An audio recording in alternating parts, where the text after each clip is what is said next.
Assalamu alaikum wa rahmatullahi wa barakatuh. Welcome to lesson 7 in the Hadith series. Alhamdulillah Rabbil Alameen. Wa salatu wa salamu ala Sayyidina Muhammad wa ala alihi wa sahbihi ajma'in. Amma ba'd. So we continue in Sahih al-Bukhari and continue in the Book of Ablution.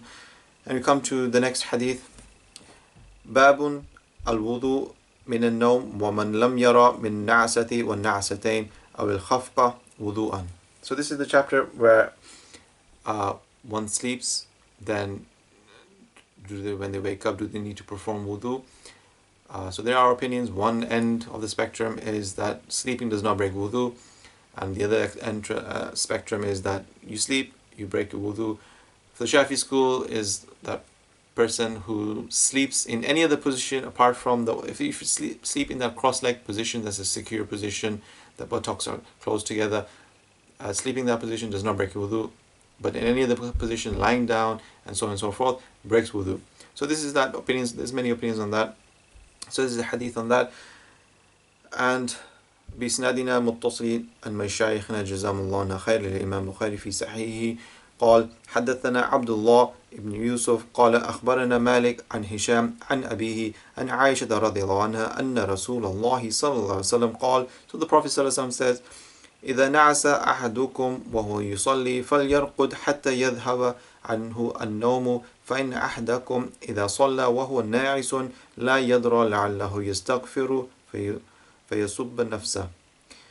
That if one of you is in that beginning of sleep, that introduction of sleep comes to you, you're not sleeping yet fully, but you're in that beginning, the introduction of falling asleep, and he's praying, and if he's praying and he's in that kind of state, so you're very tired and you're performing the worship, that he should فَلْيَرْقُدْ, he should sleep.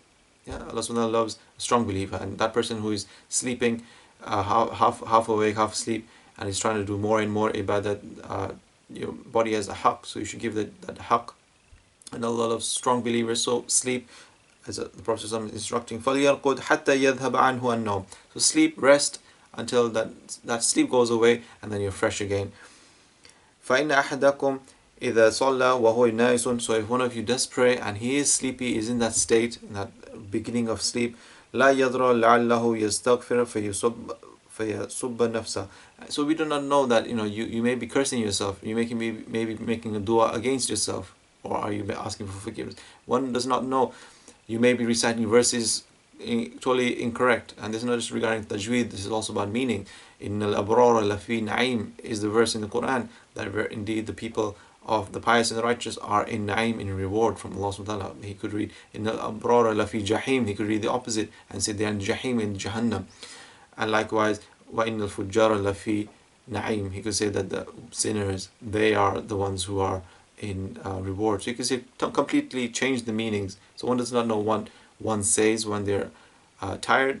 So when that beginning time of sleep comes, that kind of that is trying to overtake you. You're nodding. The word in the title is khafqa as well. Khafqa is like when you jerk, when you fall asleep and then you're jerking and getting back up, and you keep doing that. So that basically rest, and then give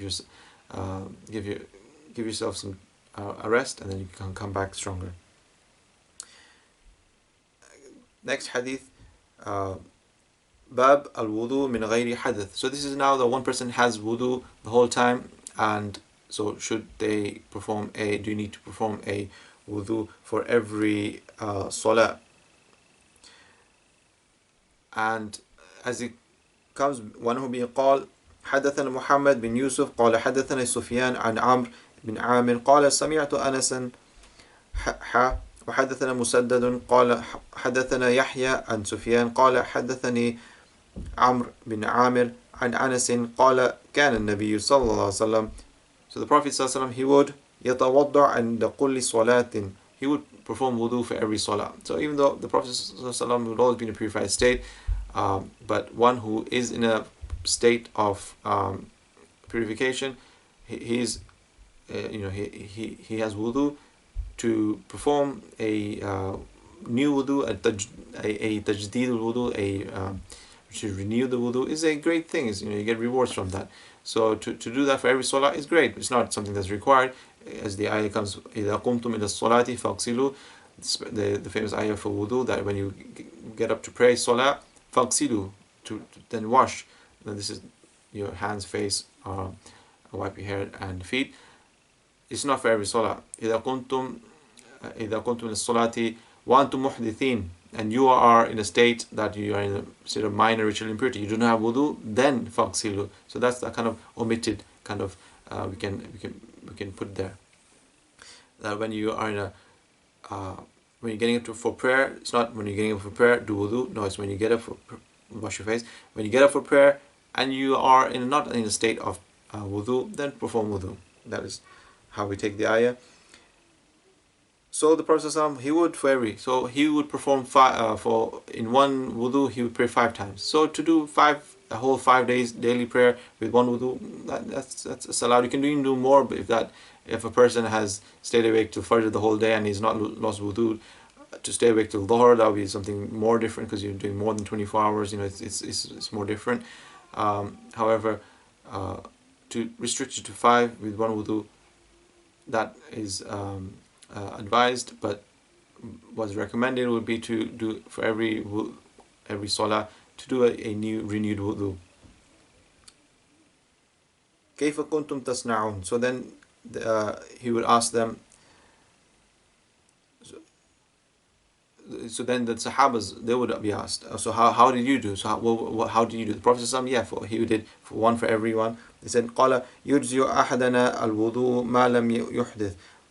So for them it was permissible. The Prophet ﷺ, he permitted that as long as you do not break your wudu, you're able to pray salah. So as long as you're in wudu, you can pray as many salahs as you want.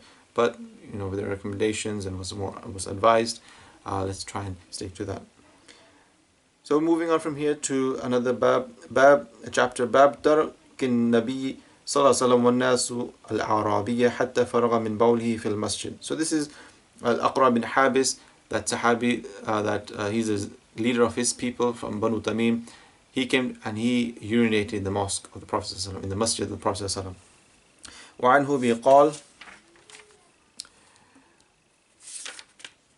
حدثنا موسى ابن إسماعيل قال حدثنا همام أخبرنا إسحاق عن أنس بن مالك أن النبي صلى الله عليه وسلم رأى أعرابيا يبول في المسجد فقال دعوه حتى إذا فرغ دعا بماء فصبه عليه.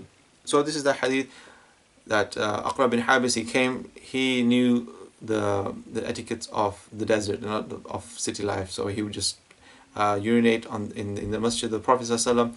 And as he began to do that, Sahabas were ready to jump him. The Prophet ﷺ, as he is the merciful Rahmatul Alameen, he said, Da'uhu, leave him, and then to let him carry on his business. So this is the Prophet ﷺ as a mercy.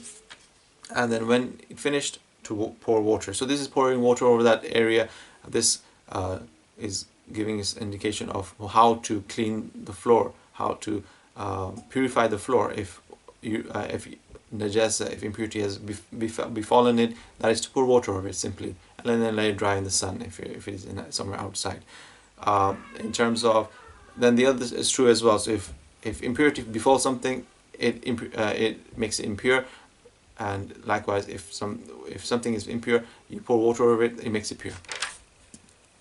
The hadith carries on in another hadith, Bab Sab bil Ma al Bawl fil Masjid. So the same hadith in a different wording, and we'll use this one. حدث وعنه بقال حدثنا أبو اليمان قال أخبرنا شعيب عن الزهري قال أخبرنا عبيد الله ابن عبد الله ابن عتبة ابن مسعود أن أبا هريرة قال قام أعرابي فبال في المسجد فتناوله الناس فقال لهم النبي صلى الله عليه وسلم دعوه. So this is from the previous hadith as well. دعوه, leave him. Yeah, so this is the Prophet as a mercy.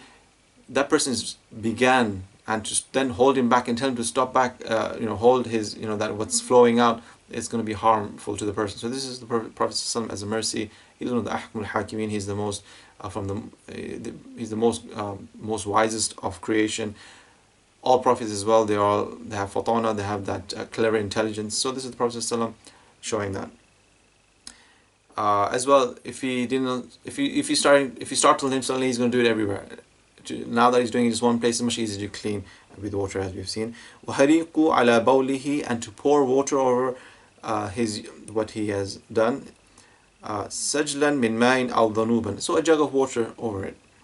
That purifies it. من ماء فإنما بعثتم ميسرين ولم تبعثوا معسرين. So this is the Prophet ﷺ saying to purify the area. Now just pour water over it. It hasn't splashed everywhere, so let's pour water over it. And I've been sent to facilitate for mankind, not to make it difficult. So this is the Prophet ﷺ, and in the end, the Aqra bin Habis, he makes a dua, Allahumma arhamni warham Muhammadan wala tarham ahadan ma'ana, to have mercy on me, have mercy on the Prophet ﷺ, and no one else apart from us too.